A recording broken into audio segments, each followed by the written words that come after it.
Online sa hotline. Online sa hotline. Ang number one councilor sa Bacolod City, Jod Thaddeus Saison. Konsihal, good morning. Lon, may agagid kat sa aton tagpalamati may agam. Salamat gid, councilor. Gitalakay ko ni Konsihal ang palayag kahapon bala ni Comelec Chairman George Garcia. Gusto niya nga pasakaan sang ining tawag conspiracy complaint sa mga tao or grupo nga nagainganyo or naga-finance sa mga nuisance candidates kada eleksyon. Now sa ibong nga bahin na dumduman ko gid ni Konsihal kay ako tumandok man sa Bacolod, May 2013 nga election is ikaw sa mga nakakandidato bilang alkalde. Kag amo to nga time, may nagpapili man to nga Julio Saison. Sa San Debrano pa lang, damo gid to ang nagpati nga nuisance candidate.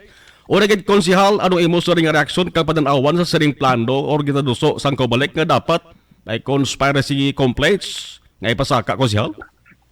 Yes, well ako nagapatigig ko sinaya nga maayo gid na nga tikang sang Comelec, no.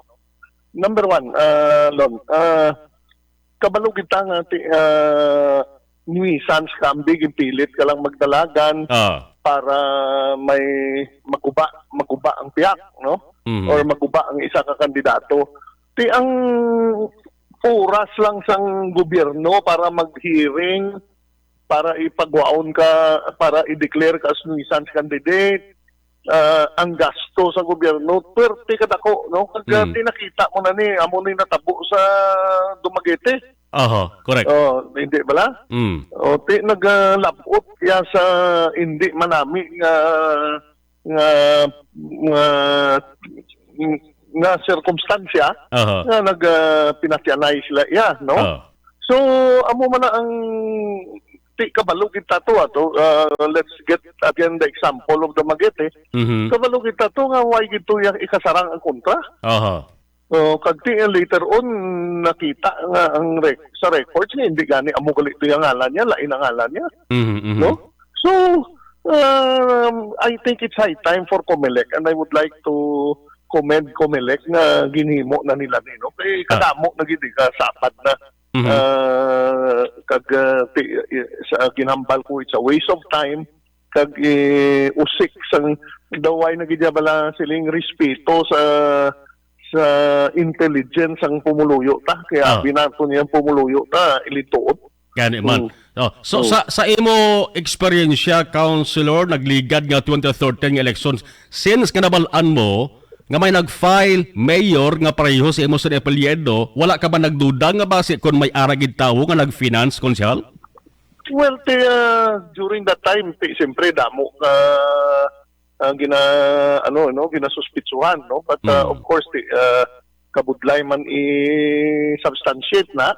Kaya siyempre denial man tanan mo.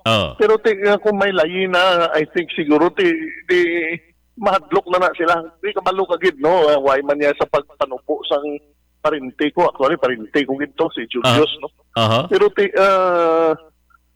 kita mo man nga hindi siya makalunsar sang isa ka kampanya. No? Siyempre, number one, why siya gani experience man sa politika. Kaya biskan sa barangay, why man gani siya ka-servisyo, no? Pero may ara siguro nagtublok lawi.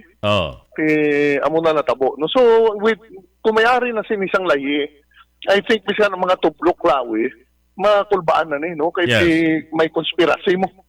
Madala sila. Siyempre, kung ma-pressure mo na ang kandidato, usually kandidato, kadisider man lang na, kaya may financial consideration. Hindi ba? Kung may na financial consideration, din manag-adjust pa-file naman. Kasi ginahambala na nila siguro nga niya, tiyari kaan ka na mo yung file mo na. File na dadayon, pabay ilang.